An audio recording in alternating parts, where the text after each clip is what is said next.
Hey, I'm Health Coach Kenny, and right now we are going to explore the truth about salt. I'm going to answer the important questions: why do we need salt to survive? How is salt bad for you? And how do we balance salt in the body? Let's get right to it. There is so much negative information to be found online about salt, but the truth is that we need salt to survive.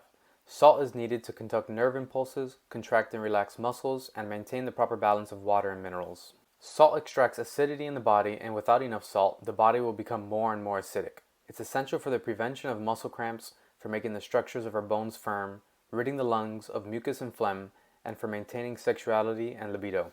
Our bodies consist of 60% water, and our brains consist of 75% water. Without salt, we would be dehydrated, and the effects would be dire to our bodies and brains functioning. The minimum requirement of salt intake to perform the body's vital functions is about 500 to 1500 milligrams a day.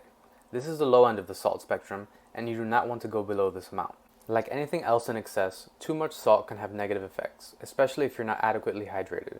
Too much sodium in the diet can lead to high blood pressure, heart disease, and stroke. It can cause calcium loss, kidney damage, and water retention to try and dilute the sodium. The maximum amount of salt you want to have in a day is around 2300 milligrams or 3000 milligrams for every 80 ounces of water you drink in a day. The rule of thumb for your recommended water intake is half your pounds of body weight in ounces. So if you weigh 150 pounds, your water intake should be about 75 ounces, and your salt intake should not exceed 2,812 milligrams. I would argue that salt is not the main problem since we need it to survive. Every unprocessed food like fruits, nuts, beans, grains, and vegetables are naturally low in sodium. However, the average American eats 3,400 milligrams of sodium each day. That salt comes from commercially prepared food, not home-cooked meals or salt added at the table.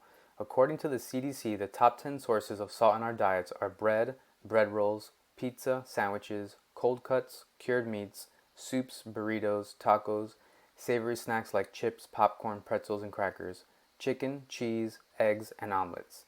It's more likely that the average person needs to cut processed foods from their eating and increase their water intake than cut out salt to lead healthier lives. If you compile all the information above, you will get a median salt recommendation of about 1900 milligrams. This could be a good number to strive for while ensuring proper water intake to level each other out while eating a balanced diet. Head to my website, healthcoachkenny.com, linked below in my description, to learn more about how I can assist you to lose fat and gain muscle by guiding you to maintain physical activity.